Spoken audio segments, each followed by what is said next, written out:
चलिए देखते हैं उत्तर प्रदेश की 25 फटाफट बड़ी खबरों को।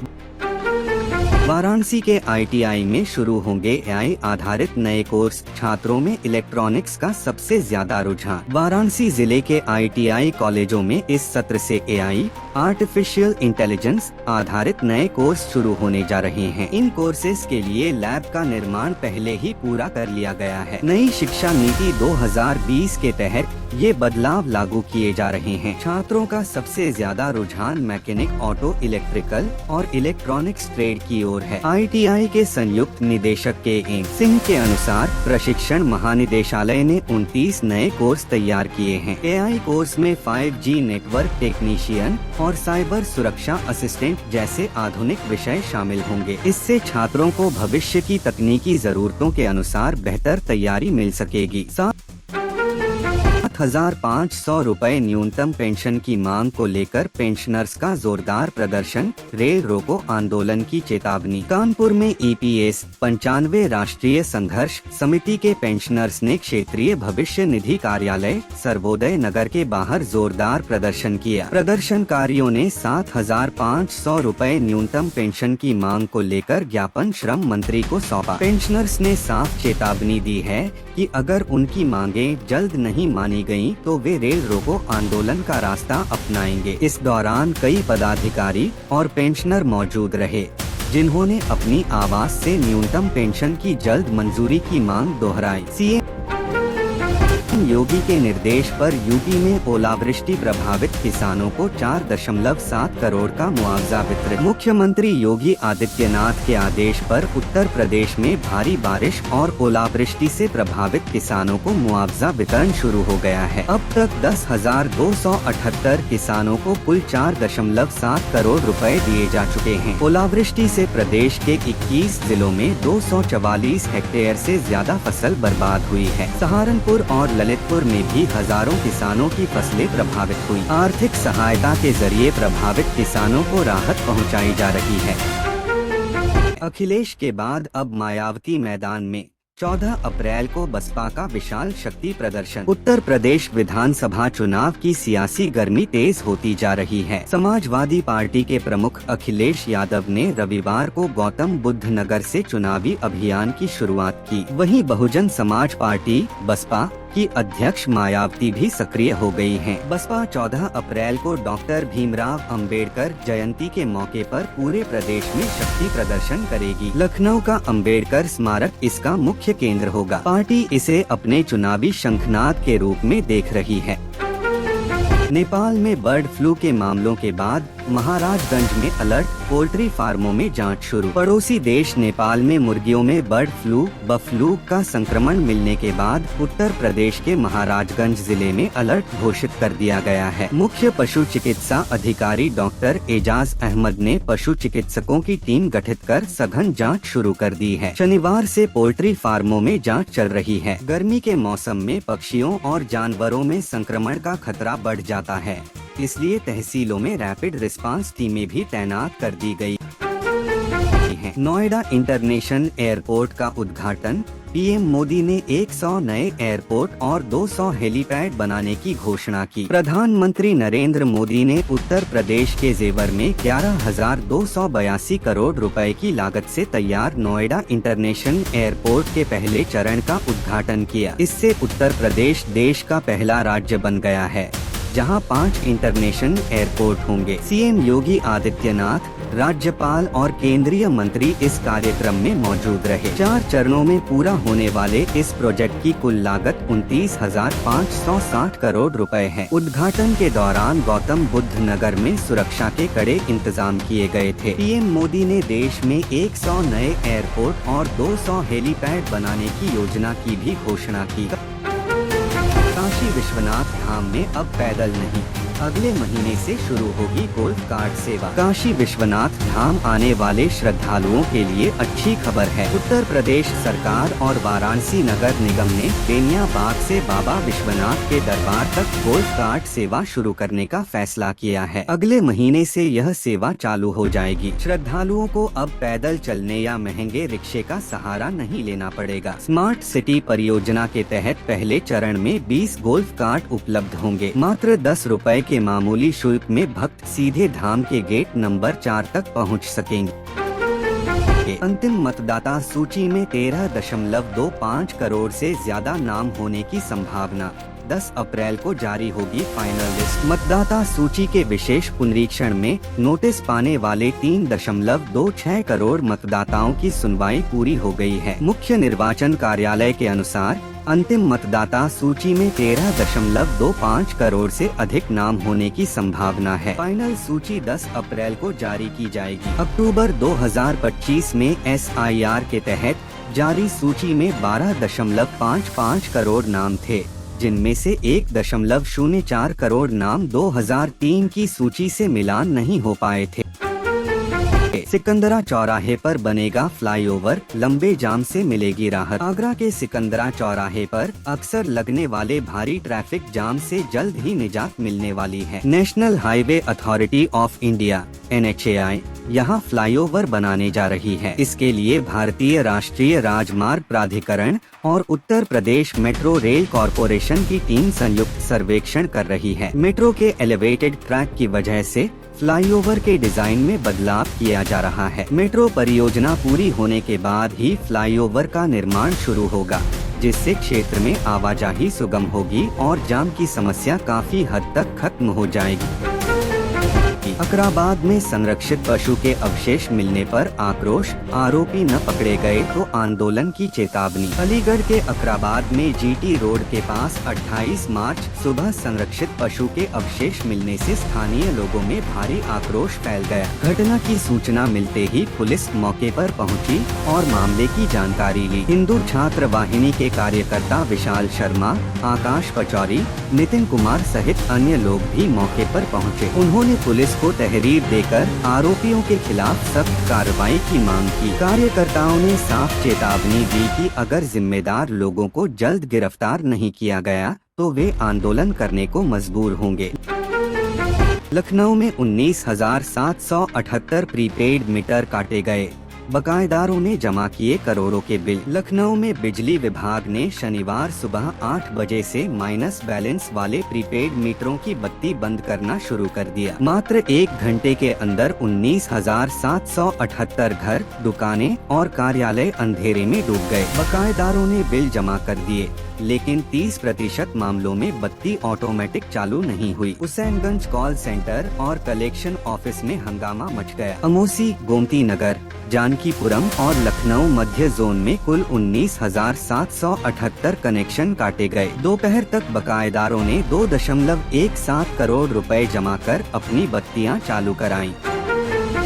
यूपी के स्कूलों में 1 अप्रैल से नो फोन पॉलिसी, छात्रों पर मोबाइल पूर्ण प्रतिबंध। उत्तर प्रदेश के सभी माध्यमिक विद्यालयों में 1 अप्रैल से नए शैक्षणिक सत्र 2026 से 27 के साथ नो फोन पॉलिसी लागू हो जाएगी। अब छात्र स्कूल में मोबाइल फोन ला सकेंगे या नहीं, इस पर पूर्ण प्रतिबंध रहेगा। प्रार्थना सभा अब सिर्फ प्रार्थना तक सीमित नहीं रहेगी, इसे ज्ञान और सूचना का केंद्र बनाया जाएगा। माध्यमिक शिक्षा परिषद ने छात्रों के लिए अखबार पढ़ना अनिवार्य कर दिया है। परिषद के सचिव भगवती सिंह के अनुसार छात्र प्रार्थना सभा के दौरान प्रमुख राष्ट्रीय और अंतर्राष्ट्रीय समाचार की सुर्खियां पढ़ेंगे, ताकि उनकी पढ़ने की आदत बने और जागरूकता बढ़े।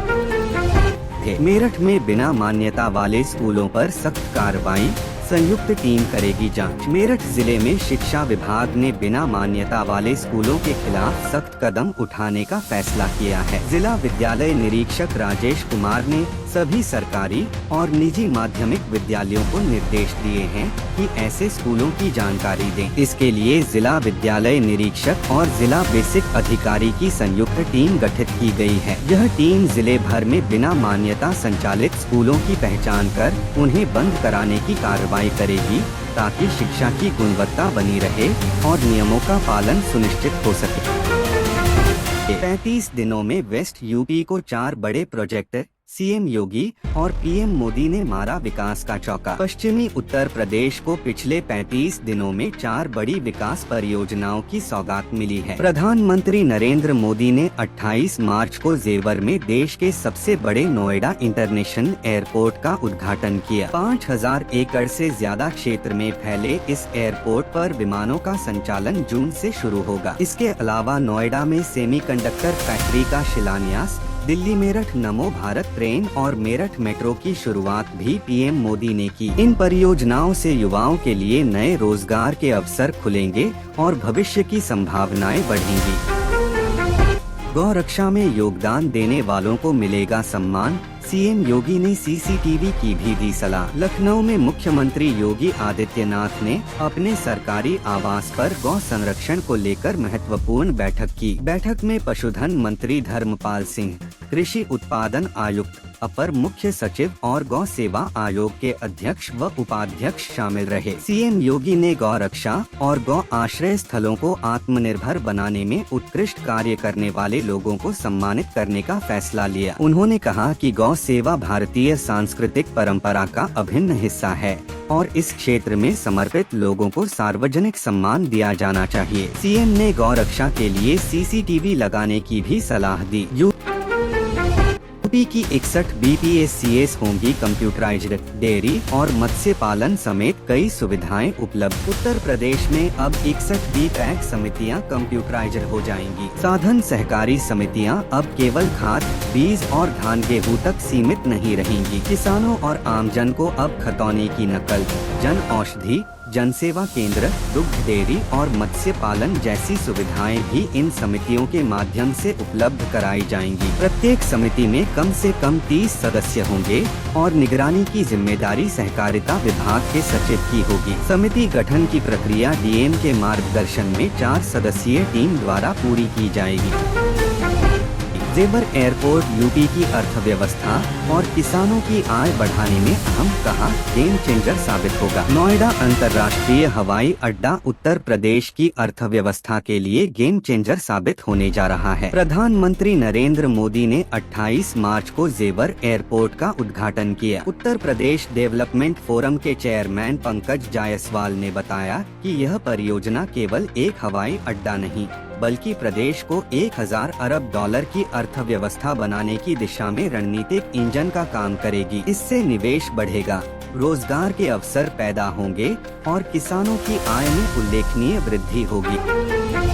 आधार कार्ड की जन्मतिथि अब नहीं होगी मान्य, सरकारी योजनाओं के लिए जरूरी अपडेट। केंद्र सरकार ने सरकारी योजनाओं में आयु प्रमाण के नियमों में बदलाव कर दिया है। अब आधार कार्ड पर दर्ज जन्मतिथि को अंतिम प्रमाण नहीं माना जाएगा। योजनाओं में पात्रता तय करने के लिए परिवार रजिस्टर या शैक्षिक प्रमाण पत्र जैसी आधिकारिक जन्मतिथि को मान्यता दी जाएगी। पहले आधार कार्ड की जन्मतिथि के आधार पर लाभ तय होता था, लेकिन अब गलत लाभ की संभावना को रोकने के लिए अन्य दस्तावेजों को प्राथमिकता दी जाएगी। इसका उद्देश्य सरकारी योजनाओं में पारदर्शिता और सही लाभार्थियों तक पहुंच सुनिश्चित करना है।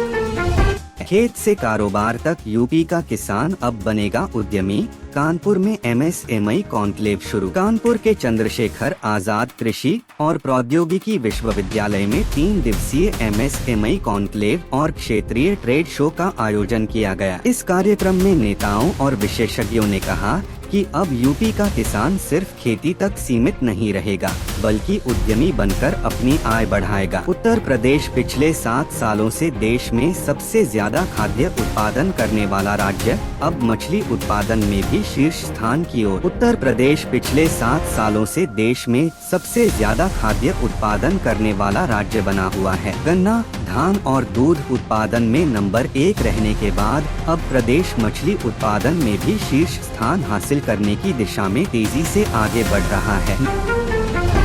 नोएडा में आज अखिलेश का शक्ति प्रदर्शन, 140 सीटों पर बढ़ा दांव। उत्तर प्रदेश की राजनीति में आज हलचल तेज है। सपा प्रमुख अखिलेश यादव नोएडा के दादरी में समाजवादी समानता भाईचारा रैली के जरिए चुनावी बिगुल फूंक रहे हैं। इस रैली को 2027 विधानसभा चुनाव की तैयारी का बड़ा कदम माना जा रहा है। पार्टी ने 32 जिलों की 140 सीटों पर खास फोकस रखा है। भारी संख्या में कार्यकर्ताओं के जुटने की उम्मीद है। सपा इस मंच से भाजपा सरकार पर हमला बोलेगी और जनता को जोड़ने की रणनीति सामने रखेगी।